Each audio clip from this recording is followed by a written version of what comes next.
Let's read some more scary Reddit stories. One time, I could ignore it, but two is a pattern, and now I'm so freaked out. The first time was in December 2025.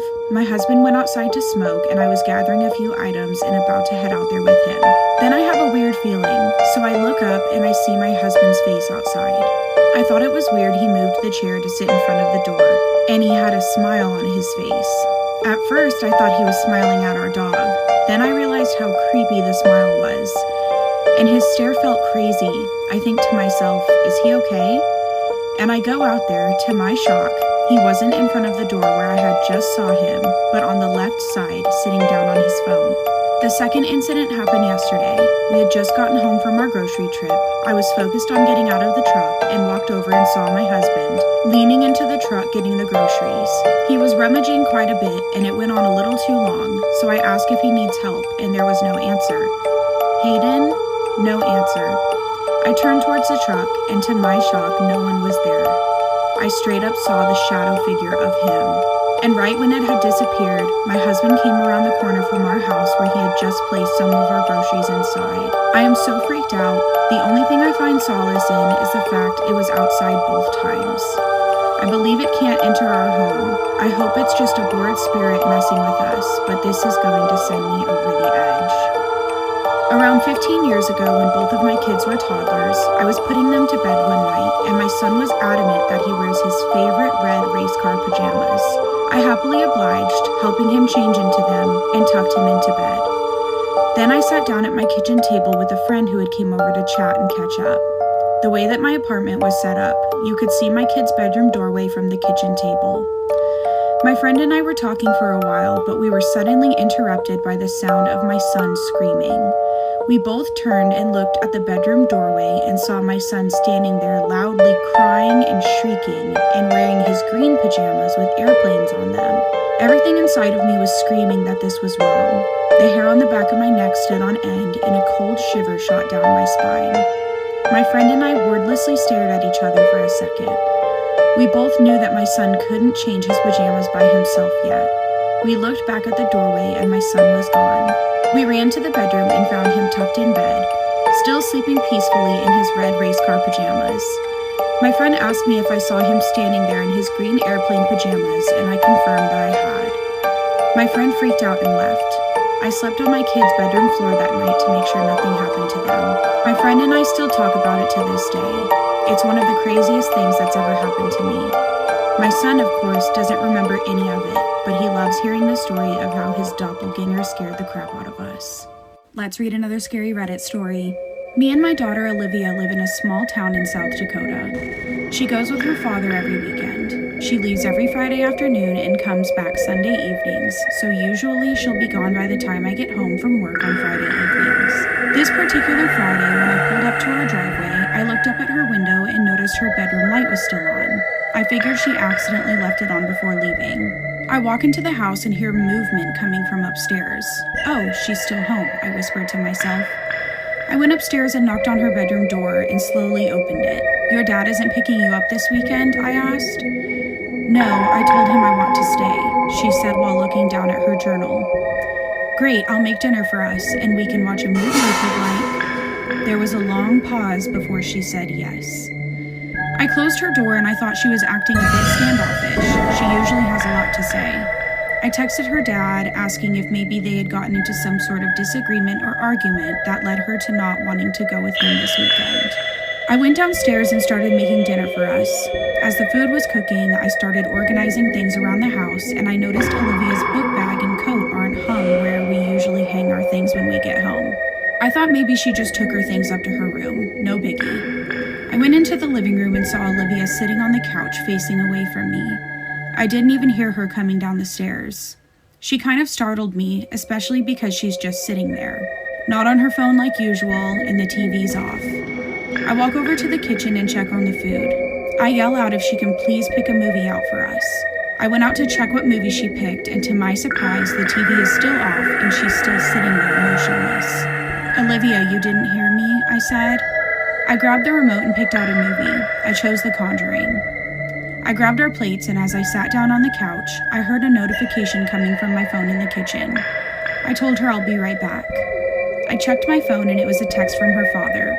After reading his message, my body went cold and stiff, literal chills. He said, "What do you mean? I picked Olivia up from school and we're grabbing dinner with his grandma right now." I feel catatonic at this point. I took a deep breath and walked slowly towards the living room, peeking in to see if it was still sitting on the couch. It was.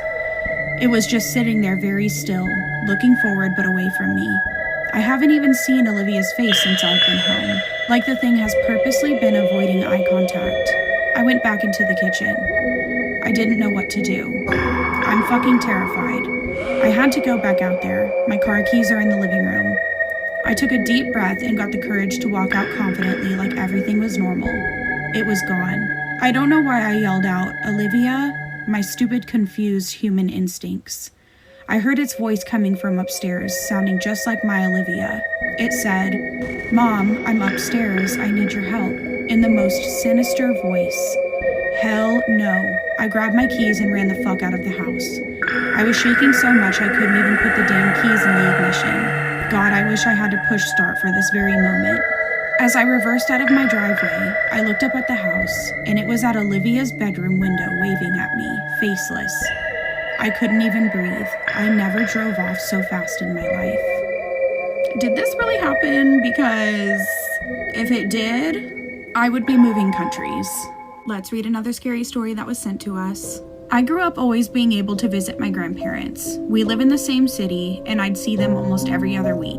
They've had the same house for years. The house was built in 1995, and I've never felt uncomfortable until my parents and I moved in with them for a few months. I was 11 at the time. The first week we moved in is when I saw it for the first time. I was in the kitchen, standing right outside of their pantry. I turned my head and saw a black short figure walk across my grandparents' room. My family was in the living room. I was curious, so I walked to their room, and it was pitch black. I remember it being light, so I really can't think of how it got so dark in their room. A few months later, on a Friday, I remember it was Friday because that's when I'd clean out my backpack. I was staying at my grandparents'. My mom and I had finally moved out, but my dad stayed for a while. It was around 11 p.m. and the house was pitch black.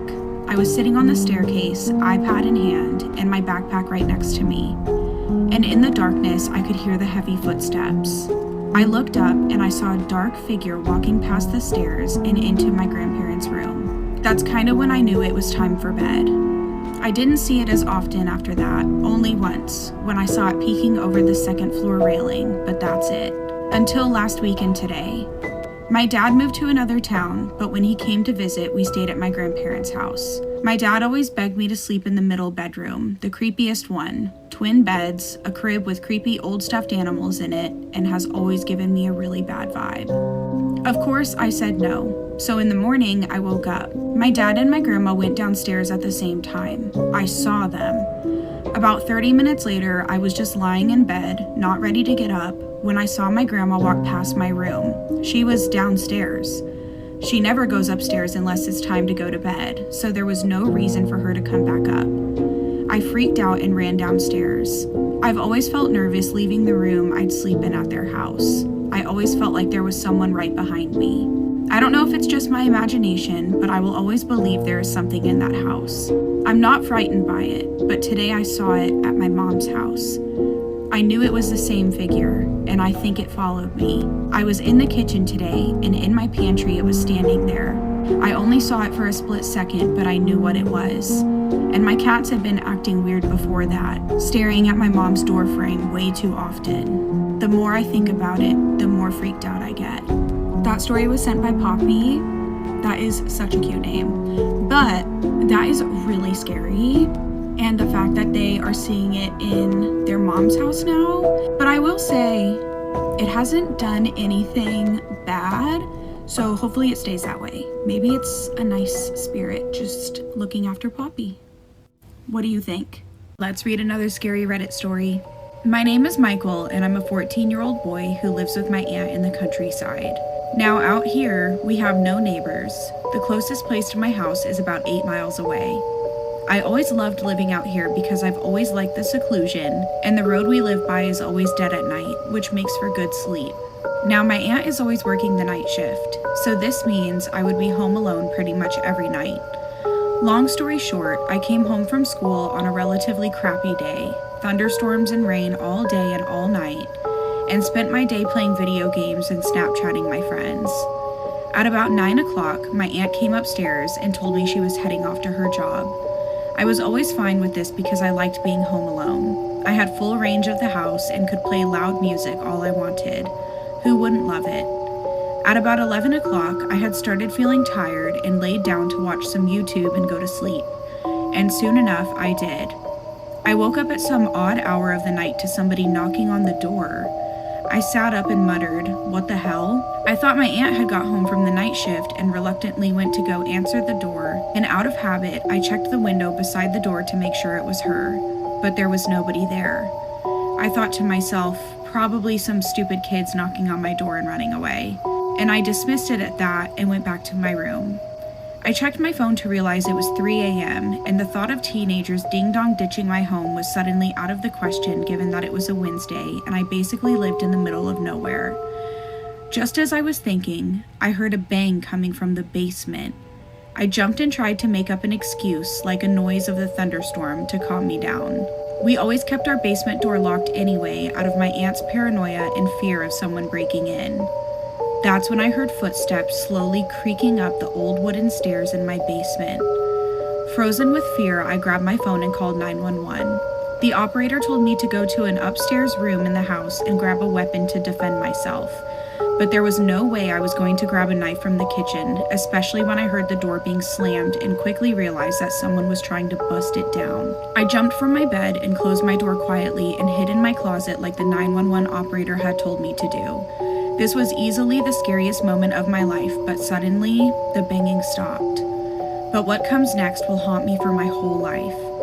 Whoever it was screamed at the top of their lungs, but it wasn't a normal scream.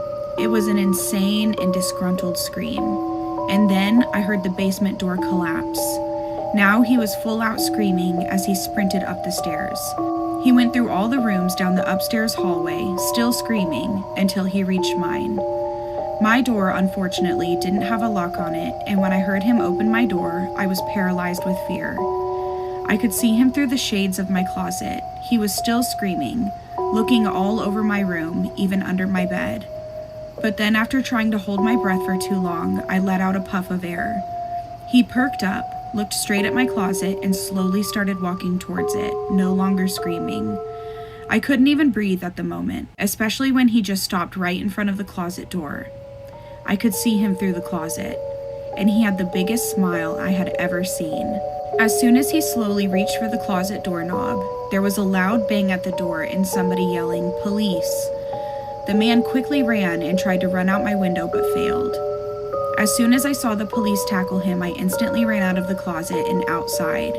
After a couple of minutes, I saw the police bring the man out in cuffs, but on the way to the car, he stared at me with the biggest smile and the craziest eyes I had ever seen.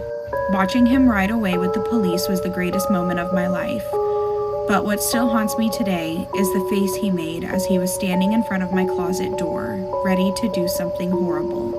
Okay, if you've been following me for a while, you know that is my worst fear. Like a home invasion, especially while being home alone. And the fact that this guy was running around screaming, that reminds me of like a zombie or something. That is terrifying. Let's read some creepy Reddit stories about Randonautica. Not mine, but my boyfriend told me this a few nights ago. He and a few friends used the app when they were in their teens, 16 to 17. It took them down a dirt road in the middle of nowhere in the woods in Texas for a few miles to a barn. There, on the barn's balcony, stood a naked man holding a hook. This man then proceeded to jump down and chases them till they are about half a mile from their car. On the way back to the car, they passed through a smaller shack containing hooks, and one of the group grabbed two. They still have these hooks to this day, because other than that, they thought they had all hallucinated. Apparently, this was in Texas near an area where the Hookman murders happened in the 50s. To this day, my boyfriend wonders if he met a serial killer or just some random psycho, and they wonder what would have happened if they had entered that barn. I remember a few years ago, I went randonauting with my then boyfriend. I can't remember what I put in for the second thing, but the first thing was Fortune, and we were led to a super nice neighborhood. I had no idea it even existed. It was so far out of the way, and it felt surreal. We kept driving around, and finally, after getting bored, I think I set it to Anomaly or something, and it led us to the driveway of a house nearby. It looked normal, but there were electricity wires hovering at the end of the driveway just above us, right at the point's coordinates. It was normal for most houses in the area we'd lived in, but there was red string tied in a knot on the lowest wire, almost like it was waiting for us. We didn't get out of the car, but it felt weird the whole way back, and we thought we were being followed, so we turned into a gas station. It's so weird because we never could find that rich neighborhood again. Maybe it's just fault of memory, but the whole time something felt off. Went on randonauting with the intent of money. Pin brought near a convenience store with 2 ATM machines inside. So I thought, yeah, right, that's got money in it, but I have to withdraw. But what I saw in front of the convenience store where the actual pin is was unsettling. A man with a paper bag standing on the actual spot, looking at me as I was standing in front of the convenience store. Next to him was a truck with 2 other guys on the phone. As I looked away walking, they were all looking at me, with one of them pointing at me as if they want to run after me. I ran fast and never looked back. A few years back, my friend and I decided to randonaut later at night. We set our intention to something exciting, and it brought us to the train tracks in our neighborhood. As we pulled up, there was an oncoming train and a man who immediately drove his car around the barriers and head on into the train. We freaked out, obviously, and called the police to report it. I think he ended up seriously injured, but lived, fortunately. My best friend and I randonauted like 4 years ago and found this creepy abandoned gas station, biking distance from my house at 2 a.m. It still had signs up for 65-cent gas and everything. The building was gone, just gas pumps standing on an empty piece of concrete in the middle of a busy part of town. Kinda cool, kinda creepy. The actual creepy part came when we went looking for that gas station again a couple days later and could not find it anywhere, or even anywhere it could have been. It just disappeared. I used to live in a place with huge organized crime problems. So one day I was testing the app with a friend, and I told him to try it and think of some intention. The location given was in the middle of nowhere, a couple of miles outside the city. I asked him what he thought of, and he said, dead bodies. I told him I wasn't going there at all, so we found other cool places. Fast forward a few months, I moved away, but kept following that city's local news agencies on social media, mainly because it's a hassle to unfollow each one. One day, I read on my feed that a group of volunteers dedicated to look for people kidnapped by criminals had found a few bodies in the exact same location that had been given to us by Randonautica. I sent the article to my friend, and he couldn't believe it either. It was very creepy. Okay, I've never used Randonautica before, but after reading these stories, I kind of want to. I want to see if I see anything scary. Let me know if you've ever used Randonautica and if anything creepy or weird happened to you. Let's read another scary Reddit story. Okay guys, so I grew up in a house built in 1860 in upstate New York with 0 problems. We bought this fixer-upper house here in Virginia right before COVID. It was built in the 80s. And let me tell you, I love scary stories, but have never encountered so many creepy things as I have in this house. First of all, 2 years ago, I was nursing my son at about 2 a.m. in our bed. My boyfriend always seemed to wake up with me and the baby during his infant days and would just keep us company on his phone while our son ate. We were both very awake this night, just chatting a little, and the dogs were sleeping in the living room. Suddenly, we hear the dog's feet on the wood floors and excited panting. Mind you, these are dogs who usually bark if someone enters the house who doesn't live there. Then we both hear a man's voice mumbling in our kitchen, as if he is greeting our dogs. My boyfriend looks at me shocked and then springs up to check as I am petrified. He sees nothing in the entire house. The next occurrence happens a few months later. I am alone in our large bedroom, just putting things away and tidying up before getting into bed. As I turn off the light switch, my boyfriend walks into the room, so he passed right by me. I didn't look straight at him, but I greeted him while turning down the covers. No answer. Still sidetracked with plugging in my phone and such, I ask him if he is going to bed, as he was over on his side of the bed, just standing. No answer. I still wasn't looking at him. He likes to joke around with me, so I straight up asked, "Are you mad at me or fucking with me right now?" As I finally look up, he ducks down by his side of the bed, and I seriously just thought he was picking up some shit our son had thrown down there or something. I asked the same question again, and then my actual live boyfriend walks into the room and goes, "Who are you talking to?" I had chills over every inch of my body, and he just shook his head like, "You're nuts, girl." Since then, there's been a few smaller things that have happened. My son's toy went off in the living room once with nobody around it.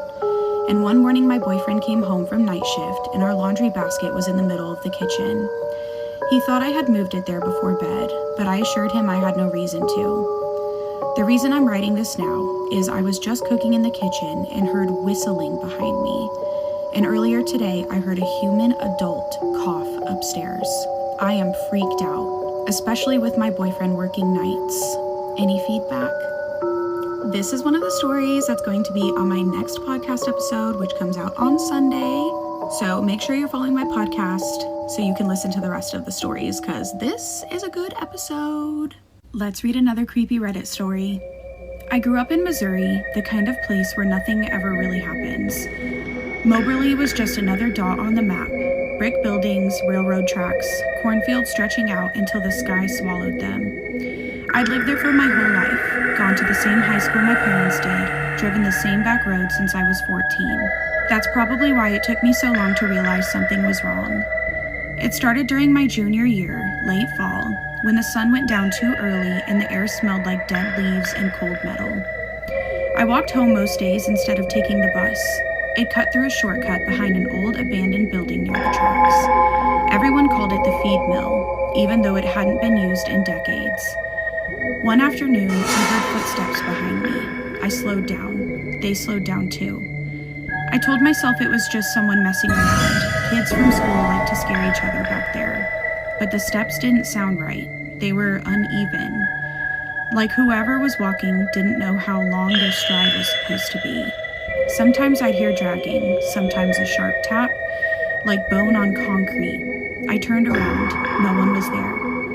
The air felt thicker, like before a storm, and the silence pressed in on my ears. I hurried home, heart racing, but I couldn't shake the feeling that something had been watching me from just out of sight. After that, it happened more often. I'd catch movement in windows that reflected the street behind me, something tall and pale that vanished the second I looked directly at it. Teachers would call my name in the hallway, but when I answered, they'd swear they hadn't said anything. Once, I heard my mom call me from downstairs while she was still at work. That's when I started losing sleep. The night I really saw it was after a football game. I was cutting through the same shortcut, hoodie pulled tight against the cold. The moon was bright enough that I could see the feed mill clearly, its broken windows like dark, empty eyes. Something stood beside it. It was shaped like a person, but wrong in every detail. Too tall, too thin. Its arms hung almost to its knees, and its head tilted at an angle that made my neck hurt just looking at it. Its skin looked stretched tight and pale, like it had never seen the sun, but somehow knew what a human was supposed to look like. I couldn't move. It shifted its weight, joints clicking softly, and when it stepped forward, I realized it had been trying to stand like a person and failing. Each step was a correction, then it opened its mouth. Hey. My voice. Exactly my voice. I felt sick. My hand shook so badly I dropped my phone. The thing tilted its head further, studying me, and its face pulled into something that might have been a smile. Its eyes reflected the moonlight, wide and empty, like it didn't understand fear, only imitation. I ran. I didn't stop until I reached my front door, fumbling with my keys, sobbing harder than I ever had. I didn't tell anyone. What was I supposed to say? That something was copying me? That it lived by the tracks? But sometimes, when I walk home now, I hear footsteps behind me that match mine perfectly. And every once in a while, when I pass the feed mill, I see fresh footprints in the dust. They're human. Almost.